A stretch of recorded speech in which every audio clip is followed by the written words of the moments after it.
भगाता है। तो फिर आप वर्दी क्यों पहने हैं ना, इस्तीफा दे दीजिए उस पद से, मत पहनिए उस पद पे। क्यों वर्दी का नाम हंसाते हैं आप करते हैं, 10 लोग बदनाम होते हैं। तो हम लोग सरकार के घर के बगल में भी सुरक्षित नहीं है भैया। अगर नहीं होगा तो हम लोग सीएम आवास के आगे आत्मदाह कर लेंगे। अगर नहीं जीने देगा, नहीं कहने देगा तो मैं आत्मदाह कर लूंगी। और मुझे आत्मदाह करने से सरकार भी नहीं रोक सकती है। मुझे पता है मैं मरूंगी तो सरकार का क्या जाएगा, कुछ नहीं जाएगा, सरकार का कुछ भी नहीं जाएगा।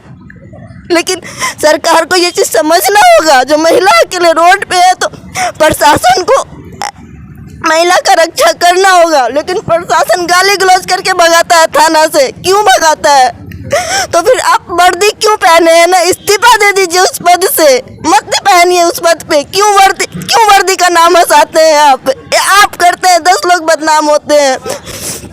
मैं आपको घूस दूं, नगर निगम को घूस दूं, थाना को घूस दूं तो मैं सुरक्षित रहूंगी?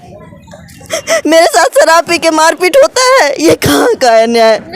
कहाँ है नीतीश कुमार जी, कहाँ है तेजस्वी प्रसाद यादव जी, जो कि युवा दिलों के धड़कन कहे जाते हैं? 50 कदम की दूरी पे तेज प्रताप जी रहते हैं, उससे 100 मीटर के दूरी पे तेजस्वी जी रहते हैं। तेजस्वी जी के बगल में मुख्यमंत्री जी रहते हैं, माननीय नीतीश कुमार जी रहते हैं। ठीक है, जब ये रोड वीआईपी रोड बनता है, वीआईपी मोमेंट जब बनता है तो एक मच्छर भी रोड पे नहीं आना चाहिए। ठीक है, जब महिला के साथ जब सरकार बोल रही है जो दारू बंद है, तो दारू कहाँ से मिल रहा है? दारू पी के कोई दिन दहाड़े गुंडागर्दी कर रहा है, किसी क्रिमिनल को तो थाना ही नहीं पकड़ते हैं और हम लोग को बेवजह तंग करते रहते हैं। कभी आएंगे, चाय पी लो, चाय पी लिए, पैसा नहीं देंगे। अरे वर्दी में है तो क्या आप चाय का पैसा नहीं देंगे? भाई आपके वर्दी से मेरा पेट नहीं पलेगा। आपको जो सैलरी मिलता है उसमें से आप मुझे सैलरी नहीं दे रहे हैं, मेरा पेट पल रहा है चाय बेच के ही। तो फिर आप क्यों मेरे साथ इतना बदसलूकी कर रहे हैं? क्या पैसा नहीं देंगे? और सस्पेंड उठाए और मुझे सर पे मारे, ठीक है, जो कि सर पे जख्म है बहुत ज़्यादा, सर पे मारे और लाठी उठा के मेरे हाथ पे मारे, बाँह पे मारे। देख सकते हैं आप कैमरा से, जो मेरे को दिखाइए। हाँ, मेरे सर है जिस गाड़ी से वो आके शराब के नशे में, गांजा के नशे में दूध था। जब मैं थाना में जाके बोली तो थाना ने मुझे बोला, सीधा थाना प्रभारी मुझे बोले तुम भागो यहाँ से, नहीं तो तुमको हम जेल भेज देंगे, तुम्हारा कोई एफआईआर नहीं लेंगे, तुम इल्लीगल तरीके से दुकान लगाती है। मेरा एक गांव का भाई आया हुआ था रिलेशन में, वो आया हुआ था मेरे शॉप पे कल, वो मुझे बचाने जब आया तो उसको मार के सर वो फाड़ दिया। अभी हम उसी मैडम जी चाय दुकान पर मौजूद हैं, जो कि कल रात्रि या फिर कल शाम में इनके साथ बेरहमी से मारपीट की गई है, जो कि एक महिला है और यहाँ पर चाय दुकान लगाई हुई है। और थाना में अगर जाते हैं एफआईआर करने तो थाना वाला बोलता है कि जाओ जाओ तुम भागो, तुम्हारा एफआईआर नहीं लिया जाएगा। क्यों? कि तुम फुटपाथ पर दुकान लगाती हो।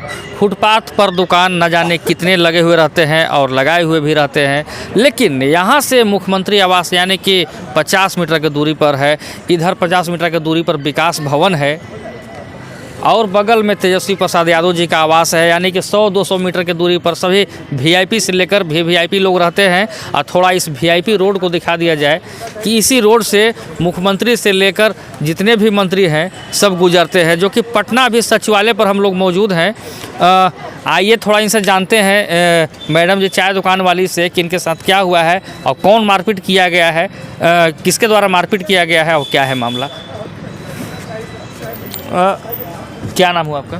मेरा नाम भैया नताशा हुआ। ठीक है, हाँ, मैं यहाँ पे 5 साल से चाय का स्टॉल लगाती हूँ। और कल हुआ क्या, जो अचानक मॉर्निंग में आए हैं, 4 लोग थे। ठीक है, 4 लोग अचानक मॉर्निंग में आए हैं, चाय पिए, 5 चाय लिए मेरे यहाँ से। 2 लड़की थी, 1 लड़का था और 1 वो था। 5 लोग 5 चाय लिए मेरे यहाँ से। जब मैं पैसा मांगी चाय का जो रेट होता है वो जब मैं मांगी उनसे पैसा, तो वो बोलते हैं जो हम पैसा नहीं देंगे। ठीक है, पैसा नहीं देंगे और वो माँ बहन का गालिब देने लगे। जब माँ बहन के गाली पे मैंने ऑब्जेक्ट किया तो वो बोलते हैं जो तुम मुझे सिखाओगी मुझे क्या करना है नहीं करना है, पैसा नहीं देंगे। और सस्पेंड उठाए और मुझे सर पे मारे, ठीक है, जो कि सर पे जख्म है बहुत ज़्यादा, सर पे मारे और लाठी उठा के मेरे हाथ पे मारे, बाँह पे मारे। देख सकते हैं आप कैमरा से, जो मेरे को दिखाइए। हाँ, मेरे सर हाथ पे मारे, मुझे मारते हुए पूरा हाथ में जख्म है, ठीक है, हाँ हाथ पे मारे। और इतना ज़्यादा वो मुझे मारते मारते घसीट के रोड पे लेके गए। आप देख सकते हैं रोड से मेरा दुकान 40 फीट अंदर है, ठीक है। मैंने कोई इंक्रोचमेंट नहीं करके रखा है, कुछ भी नहीं करके रखा है, और आते हैं और मारते हैं। और मुझे बचाने के लिए मेरा एक गांव का भाई आया हुआ था रिलेशन में, वो आया हुआ था मेरे शॉप पे कल। वो मुझे बचाने जब आया तो उसको मार के सर वो फाड़ दिया, उसके सर में 4 स्टिच लगा हुआ है, ठीक है। उसके बाद जब मैं हॉस्पिटल गई, स्टिच उसको दिलवा के जब मैं हॉस्पिटल से लौट के जब मैं थाना गई तो थाना में कंप्लेन दर्ज करवाई। मैं बोली जो एक शराबी आके मेरे दुकान पे, अननोन शराबी, उसका बाइक भी छुटा हुआ था यहाँ पे, बाइक नंबर भी मैं आपको दे दूँगी, बाइक भी दे दूँगी। वो गाड़ी से आया है, जिस गाड़ी से वो आके शराब के नशे में, गांजा के नशे में दूध था। जब मैं थाना में जाके बोली तो थाना ने मुझे बोला, सीधा थाना प्रभारी मुझे बोले तुम भागो यहाँ से, नहीं तो तुमको हम जेल भेज देंगे, तुम्हारा कोई FIR नहीं लेंगे, तुम इल्लीगल तरीके से दुकान लगाती हो। क्या थाना प्रभारी बोले, सचिवालय थाना के, क्या इल्लीगल तरीके से दुकान लगाना गुनहगार है, गुनाह है? हम लोग कहाँ जाएंगे, कहाँ से खाएंगे कमाएंगे? सरकार मुझे 2 वक्त की रोटी दे दे, मेरा घर चला दे, मैं दुकान लगाना बंद कर दूँगी। जबकि ये VIP रोड है, यहाँ से 50 मीटर की दूरी पे थाना है, ठीक है। आप देख सकते हैं बगल में विकास भवन है, यहाँ पे एक जिप्सी भी नहीं लगा रहता है। 50 कदम के दूरी पे तेज प्रताप जी रहते हैं, उससे 100 मीटर के दूरी पे तेजस्वी जी रहते हैं, तेजस्वी जी के बगल में मुख्यमंत्री जी रहते हैं, माननीय नीतीश कुमार जी रहते हैं, ठीक है। जब ये रोड VIP रोड बनता है, VIP मोमेंट जब बनता है तो एक मच्छर भी रोड पे नहीं आना चाहिए, ठीक है। जब महिला के साथ जब सरकार बोल रही है जो दारू बंद है, तो दारू कहाँ से मिल रहा है? दारू पी के कोई दिन दहाड़े गुंडागर्दी कर रहा है, किसी महिला पे हाथ उठा रहा है, मार पीट रहा है, और सरकार बोलती है ये शासन है, वो शासन है। कहाँ लेडीज़ कहाँ सुरक्षित है? कहीं सुरक्षित नहीं है। जब VIP रोड में आपके सुरक्षित नहीं है लेडीज, तो और कहाँ उसको आप रख सकते हैं सुरक्षित? जब आपके घर के बगल में महिला सुरक्षित नहीं है, मारपीट हो रहा है शराब पी के, तो आप सरकार बोले दारू बंद है। और सरकार के घर के बगल में क्या, कितना दूरी पे है? सरकार के घर के बगल में ही हम लोग हुए ना, और उसके बाद हम लोगों की इतनी मारपीट हो रही है। और थाना में जाने के बाद थाना बोलता है भागो यहाँ से, उल्टा जेल भेज देंगे। क्या भीख मांगे, चोरी करे, गुंडागर्दी करे, तब जाके हम लोग का वैल्यू होगा? खुद के दम पे कमा खा रहे हैं, तो फिर सरकार, थाना क्यों नहीं हमारी बात सुन रही है? हम लोग कहाँ जाए भैया बताइए? मेरी छोटी सी 3 साल की बेटी है, उसका हम पालन पोषण कर रहे हैं इस दुकान से, यहाँ से खा कमा रहे हैं। हमने ना कोई इंक्रोचमेंट, और इंक्रोचमेंट की बात है तो नगर निगम इंक्रोचमेंट करेगी ना, थाना नहीं कर सकती है ना। थाना बार बार आएगा, अपना धोस दिखाएगा, हम ये करेंगे, हम वो कर देंगे, बेमतलब। क्रिमिनल्स को तो थाना पकड़ते ही नहीं है। क्रिमिनल्स तो दिन दहाड़े मोबाइल छीन के भाग जाते हैं, चेन छीन के भाग जाते हैं, क्रिमिनल्स को तो थाना ही नहीं पकड़ते हैं। और हम लोग को बेवजह तंग करते रहते हैं। कभी आएंगे, है चाय पी लो, चाय पी लिए, पैसा नहीं देंगे। अरे वर्दी में है तो क्या, आप चाय का पैसा नहीं देंगे? भाई आपके वर्दी से मेरा पेट नहीं पलेगा। आपको जो सैलरी मिलता है उसमें से आप मुझे सैलरी नहीं दे रहे हैं। मेरा पेट पल रहा है चाय बेच के ही, तो फिर आप क्यों मेरे साथ इतना बदसलूकी कर रहे हैं? क्या थाना वाले मतलब चाय पीकर पैसा नहीं देते? हाँ, पैसा नहीं देंगे। कोई भी आएंगे, अगर वर्दी में है तो देख नहीं रही हो, वर्दी में है, ऐसे रेट नहीं देंगे, वैसे रेट नहीं देंगे। क्यों ऐसा क्यों होता है? महिलाओं के साथ ही क्यों होता है? महिला को क्यों नहीं आगे बढ़ने दिया जा रहा है? तो फिर सरकार क्यों बनाती है महिला उद्यमी योजना, सशक्तिकरण, महिला सशक्तिकरण? कहाँ गई महिला सशक्तिकरण? PMO का नारा है महिला सशक्तिकरण, बेटी बचाओ बेटी पढ़ाओ। यहाँ से आप 10 कदम की दूरी पे जाएंगे तो एक बड़ा सा बोर्ड लगा हुआ है, बेटी बचाओ बेटी पढ़ाओ। कहाँ बेटी बचाओ बेटी पढ़ाओ? 55 साल का बुढ़ा आके मुझे मार के गया है, बोलता है हम नीतीश कुमार के हम संबंधी हैं, और मुझे मार के गया। और थाना बोलता है, और नशे के धूत में था, वो भी नशा में था। जबकि बोलता है जो नशा एकदम, शराब एकदम बंद है। जब 10:30 से 11 बजे के बीच की घटना है, जब शराब बंद है तो मुझे मारा, तो थाना इंस्पेक्शन क्यों नहीं ली? अभी तक मेरा कोई FIR नहीं हुआ है, अभी तक मेरे पास कोई थाना वाला कुछ भी नहीं हुआ है। मैं सरकार से यही बस बोल रही हूँ, जो सरकार को महिलाओं पे ध्यान देना चाहिए। बस बोलने से नहीं हो जाता है, हम लोग को सुरक्षा देना चाहिए। सुरक्षित हम लोग सरकार के घर के बगल में भी सुरक्षित नहीं है भैया। अगर नहीं होगा तो हम लोग सीएम आवास के आगे आत्मदाह कर लेंगे। अगर नहीं जीने देगा, नहीं खाने देगा तो मैं आत्मदाह कर लूँगी, और मुझे आत्मदाह करने से सरकार भी नहीं रोक सकती है। मुझे पता है मैं मरूंगी तो सरकार का क्या जाएगा, कुछ नहीं जाएगा, सरकार का कुछ भी नहीं जाएगा।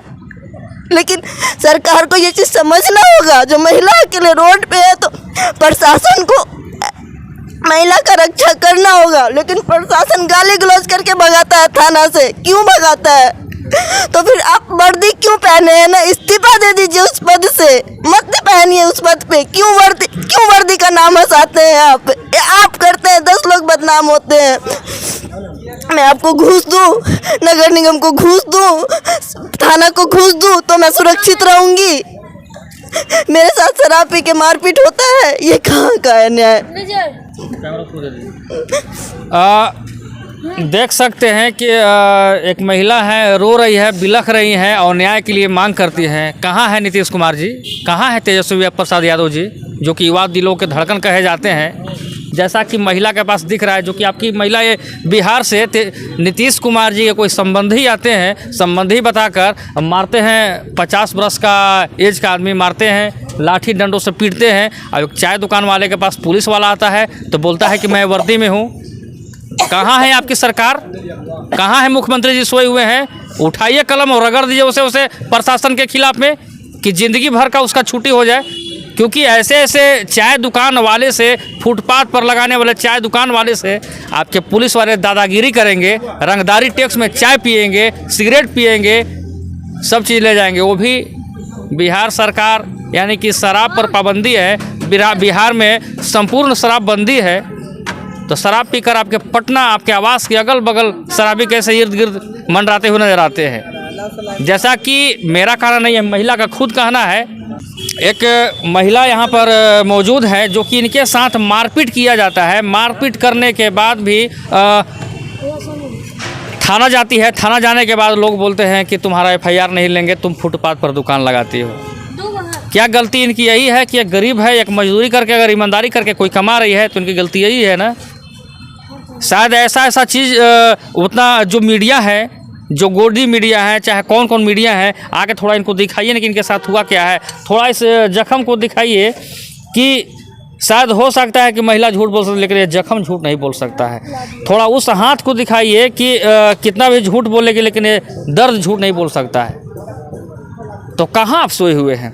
मुख्यमंत्री जी, मैं आपसे पूछ रहा हूँ, तेजस्वी प्रसाद यादव जी आपसे पूछ रहा हूँ कि नारी सशक्तिकरण, बेटी पढ़ाओ बेटी बचाओ, न जाने कौन से नारे आप लोग देते हैं। तो शायद आपके लगता है कि सरकार में महिला सुरक्षित नहीं है। कोई आएंगे तो बीजेपी का, कोई आएंगे तो जेडीयू का, बस बीजेपी जेडीयू लगा हुआ है। लेकिन ऐसे मर रहे हैं, जा रहे हैं, कहाँ क्या हो रहा है कोई फिक्र नहीं है। जल्दी से संभलिए, नहीं तो आपके बगल में 50 मीटर की दूरी पर विकास भवन है, 50 मीटर की दूरी पर मुख्यमंत्री आवास है और तेजस्वी प्रसाद यादव जी का भी आवास है। साथ जीतन राम मांझी जी का भी आवास यही है ना? हाँ, जीतन राम मांझी जी का यहीं पे आवास है। और ये डॉक्टर 2-3 न्यायाधीश भी हैं, हाई कोर्ट के न्यायाधीश हैं, उनका भी यहीं पे आवास है। डॉक्टर सुरेंद्र प्रसाद यादव जी का भी यहीं पे आवास है। जितने भी मंत्री हैं, न्यायाधीश हैं, सबका यहीं पे बस 100 मीटर की दूरी पे सबका आवास है। लाइन से लगा हुआ है, सबका आवास है। बगल में ये वीरेंद्र प्रसाद यादव जी का आवास है। लेकिन यहाँ पे कोई कुछ भी नहीं, ऐसे ही बस होते रहता है। ठीक है, बस मेरा यही कहना है, जो पुलिस प्रशासन अगर अपनी ड्यूटी नहीं निभा सकती है तो भैया वो पद छोड़ दीजिए। दुनिया में बहुत बेरोजगार हैं, उनको तो पद मिलना चाहिए जो अच्छे काम करे। नहीं आपसे संभल रही है, आप पद छोड़ दीजिए, आप इस्तीफा दे दीजिए, रिजाइन कर दीजिए। आप खुद की वर्दी के, आपके वर्दी से मेरी पेट नहीं चलती। मैं चाय बेचती हूँ तभी मेरा पेट चलता है, तभी मेरा भरण पोषण होता है, मेरी बच्ची का होता है। आपका वर्दी मुझे पैसा नहीं दे रहा है। ठीक है, मैं चाय बेच रही हूँ तभी दे, और वर्दी का अपमान कर रहे हैं। जो व्यक्ति शराब पी के गया है उसके गाड़ी पे लिखा हुआ है प्रेस, लिखा हुआ है उसके गाड़ी पे 2 बार प्रेस लिखा हुआ है। उसके गाड़ी पे नेशनल फ्लैग का झंडा लगा हुआ है। ठीक है, ट्राई कलर का ब्रेसलेट लगा हुआ है एक्सेलेटर में, फिर भी सरकार उस पर कोई कार्रवाई नहीं कर रही है। हमने बोला जो आप गाड़ी ले जाइए उस आदमी का, तो भी सरकार प्रशासन कार्रवाई, अभी तक प्रशासन एक बार भी नहीं आया है। हम क्या उम्मीद कर सकते हैं? तो इससे अच्छा जो क्रिमिनल बन जाए, गुंडागर्दी करे, गुंडा को तो पुलिस नहीं पकड़ती। हम लोग चाय बेच रहे हैं तो रोज पुलिस आती है, पकड़ के थाने लेके जाती है। क्यों भाई, पैसा चाहिए। इसे कुछ दिन पहले मेरा स्टाफ को पकड़ के लेके गया तो पैसा चाहिए। ये कहाँ का न्याय है। अच्छा, उन लोग जो आए थे मतलब कि कितने लोग थे और क्या ऐसा हो गया कि बात आपसे बिगड़ गई? और 4 लोग थे भैया, कुछ भी नहीं, बस डायरेक्ट लोग आदमी ही थे। हाँ, बस 4 लोग, 2 लड़की थी, 1 लड़का था। 4 लोग में 2 लड़की थी, 1 लड़का था और एक वो एजेड आदमी था, और कुछ नहीं। बस चाय पिया, चाय का पैसा मांगे तो बस बिगड़ गए और मारपीट करने लगे, शराब में धूतते। 4 लड़का 2 लड़का 2 लड़की। हाँ, 2 लड़का 2 लड़की, 4 लोग थे, ठीक है। और बाकी सब तो चले गए, लेकिन वो मारा पीटा मुझे अकेले ही हैं। उसके गाड़ी नंबर से उसका नाम पता चला, रामजी मंडल उसका नाम है। रामजी मंडल कहाँ का रहने वाला है? ये नहीं पता मुझे भैया, गाड़ी के ये से पता चला रामजी मंडल नाम है। तो चलिए, यहाँ पर बिल्कुल आपने देख लिया कि पुलिस वाले यहाँ का आके चाय पीते हैं और रंगदारी में बोलते हैं कि देखती नहीं हो मैं वर्दी पहना हूँ। थोड़ा सा भी शर्म कीजिए और इस महिला को जल्दी से लोग आकर इंसाफ दिलाइए, न तो ऐसे ऐसे लोग को रोज़, और ख़ास करके महिलाओं को पीटना एक जेंट्स के द्वारा, वो भी 50 वर्ष का जो आदमी है, शायद मारता है बेरहमी से, इनके लोगों के स्टाफ लोगों को कपार फाड़ देता है। ये कहाँ तक इंसाफ है? और सुशासन बाबू नीतीश कुमार जी से मैं पूछना चाहूँगा कि काफ़ी आप हुंकार भरते हैं महिलाओं के सम्मान में, तो शायद 2024 में आपका चुनाव आने वाले हैं। महिलाओं को कितना सम्मान मिला और महिलाओं को कितना अपमान किया गया, सारा पाई हिसाब लगता है कि 2024 का चुनाव में आपको दिख जाएगा। लेकिन मैं तेजस्वी प्रसाद यादव जी से मांग करना चाहूँगा कि युवा दिलों के धड़कन, यानी कि तेजस्वी प्रसाद यादव जी अभी उप मुख्यमंत्री है, सरकार में है, शायद आपको मुख्यमंत्री अगले बार बनना है, मुख्यमंत्री का भविष्य है आपको आना चाहिए। वो आपके घर के बगल, यानी कि आपके आवास के बगल में ऐसी घटना घटती है और कोई कार्रवाई नहीं होती है, तो हिसाब तो आपसे 2024 में लोग पूछेंगे।